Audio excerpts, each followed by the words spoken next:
Government अस्पताल्स में normal deliveries का घटता रुझान तशवीशनाक। प्राइवेट अस्पताल में अक्सर ऑपरेशन से जचकियां, तबी टेस्ट और अद्वियात की आड़ में लूट खसोट का इल्ज़ाम।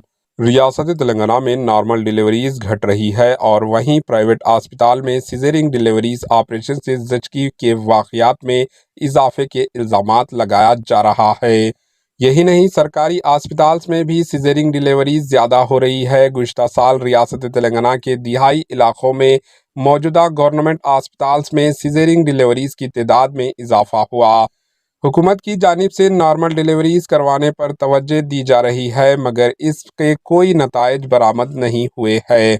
महकमा सेहत की जानिब से नॉर्मल डिलीवरीज के लिए इक़दामात करने की हिदायत दी जा रही है, लेकिन ज़चकियाँ ऑपरेशन से ज़्यादा हो रही है। बाज़ डॉक्टर्स की जानिब से ऑपरेशन से डिलीवरी करवाने पर ही ज़च्चा और बच्चा दोनों की सेहत बेहतर होने का मशवरा दिया जा रहा है, जिसके बाद प्रेग्नेंट ख़वातीन और इनके अरकान ख़ानदान ऑपरेशन से डिलीवरी को तरजीह दे रहे हैं। सरकारी अस्पताल्स में नॉर्मल डिलीवरीज को यकीनी बनाने के लिए साबिक़ा BRS KCR हुकूमत ने साल 2019 में मिडवाइस खिदमात का आगाज़ किया था।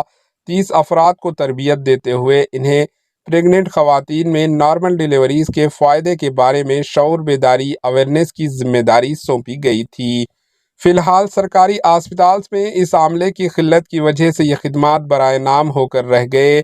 महकमा सेहत के ज़राए का कहना है कि हमल के आगाज़ से ही अगर ख़वातीन सरकारी अस्पताल से रुजू होती है और डिलीवरीज तक हामिला ख़वातीन की सेहत से मुताल्लिक़ उन्हें मुकम्मल मालूमात होती है, नॉर्मल डिलीवरीज को यकीनी बनाया जा सकता है।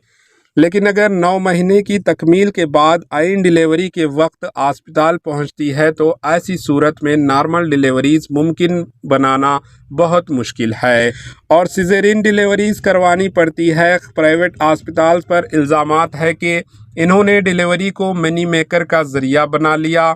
जहां नॉर्मल डिलीवरी हो सकती है, वहीं प्राइवेट अस्पताल मुख्तलिफ तिबी वजूहात पेशेंट्स और इनके अरकान ख़ानदान के साथ रखते हुए इन्हें ऑपरेशन से जचकी करवाने के लिए मजबूर किया जा रहा है। और बात यही तक नहीं, बल्कि अस्पताल में दाखिल होने से लेकर डिस्चार्ज होने तक मुख्तलिफ टेस्ट और मेडिसिन अद्वियात के नाम पर आवाम से भारी रकम बटोरने के इल्ज़ामात आयद हो रहे हैं। Bureau report, AHN news.